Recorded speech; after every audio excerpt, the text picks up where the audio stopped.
Hello, नमस्ते, नमस्कार. माझ्या चॅनलमध्ये सर्वांचं खूप खूप मनापासून स्वागत आहे. सर्वांना सर्वप्रथम श्री स्वामी समर्थ. इथे मी 1 वाटी उडदाची डाळ भिजवून घेतली आहे आणि तीन मोठी वाटी तांदूळ भिजवले आहे. कोकणाचे तांदूळ आहेत ते जाडवाले. त्याच्यामध्ये 1 चम्मच मी मेथीचे दाणे टाकले होते, जेणेकरून आपलं पीठ जे चांगलं फर्मेंट होण्यासाठी.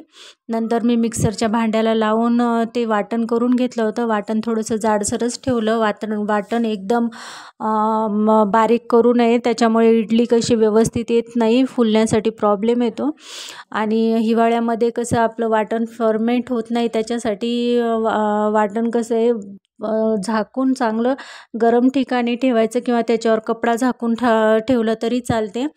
तर इथे पहा माझं बॅटर कसं फर्मेंट झालं होतं. त्याच्यामध्ये मग मी 1 चम्मच मीठ टाकलं, त्याच्यानंतर 1 चम्मच खाण्याचा सोडा टाकला व थोडंसं पाणी टाकून त्याला छान फेटून घेतलं. इथे मी कुकरमध्ये पाणी गरम करायला ठेवलं आणि त्याच्यामध्ये अर्ध लिंबू टाकलं होतं. त्याच्यानंतर मी कुकरच्या भांड्यांना चांगलं तेल लावून घेतलं आणि तेल लावल्याच्यानंतर त्याच्यामध्ये मी याप्रमाणे इडलीचं बॅटर भरून घेतलं आणि बॅटर भरून मग मी ते कुकरमध्ये ठेवून घेतल्या इडल्या.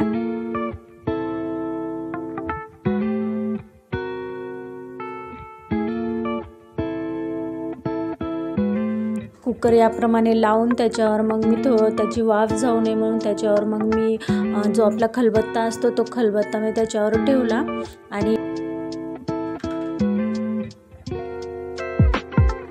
इडली कशी झाली ते मी तुम्हाला काढून दाखवते. या पद्धतीने पण तुम्ही इडली ट्राय करा, खूप छान होते, एकदम मऊ लुसलुशीत आणि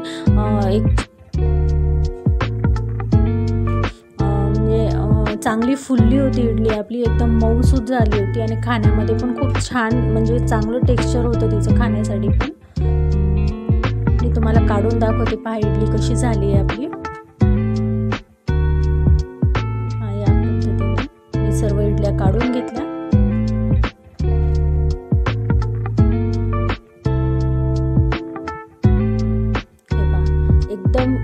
एकदम व्हाईट झाली होती आणि एकदम जाळीदार आणि मऊसूद झाली होती इडली, एकदम अशी फारच मऊ झाली होती. आणि त्याच्यानंतर मग मी इथे चटणी बनवली. चटणीमध्ये मी फक्त चण्याची जी डाळ असते ना, ते डाळे आणि शेंगदाण्याचं कूट टाकून चटणी मिक्सरला लावून घेतली होती आणि त्याच्यावर नंतर मग मी फोडणी टाकली.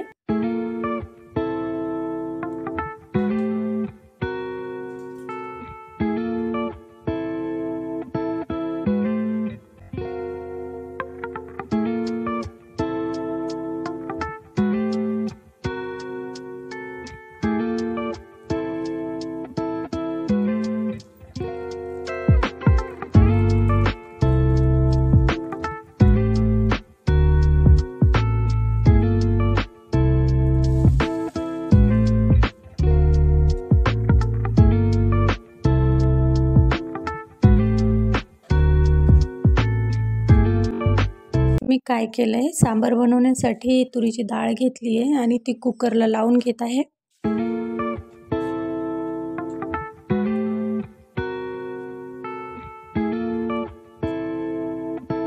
एक टमॅटो घेतला आणि ते रफली असं कट करून त्याच्यामध्ये टाकून घेतलं. त्याच्यामध्ये मी मग नंतर डाळीमध्ये टाकले 1 चम्मच लाल तिखट, 1 चम्मच हळदी पावडर आणि मग डाळ कुकरला लावून 2-3 शिट्या काढून घेतल्या. त्याच्यामध्ये 2-4 हिरव्या मिरच्या पण टाकल्या होत्या.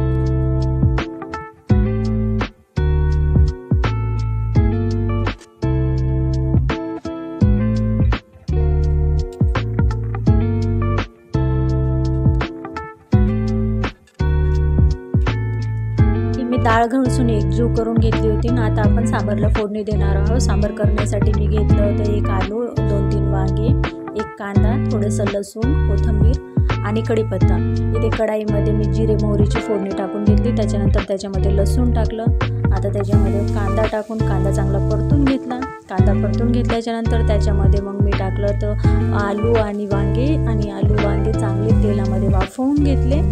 तेलामध्ये वाफवून घेतल्याच्यानंतर त्याच्यामध्ये मी टाकणार आहे सुहानाचा सांबार मसाला. फक्त 10 रुपयाचं पॅकेट आहे तो आणि त्याच्याने ना सांबारला एकदम चांगलं टेक्स्चर येते. सांबार एकदम छान होतो, एकदम खाण्यासाठी एकदम टेस्टी लागतो.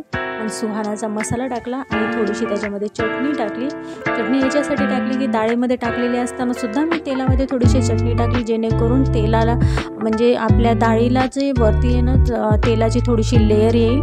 आणि इथे पहा आपलं सांबार जो आहे तयार आहे।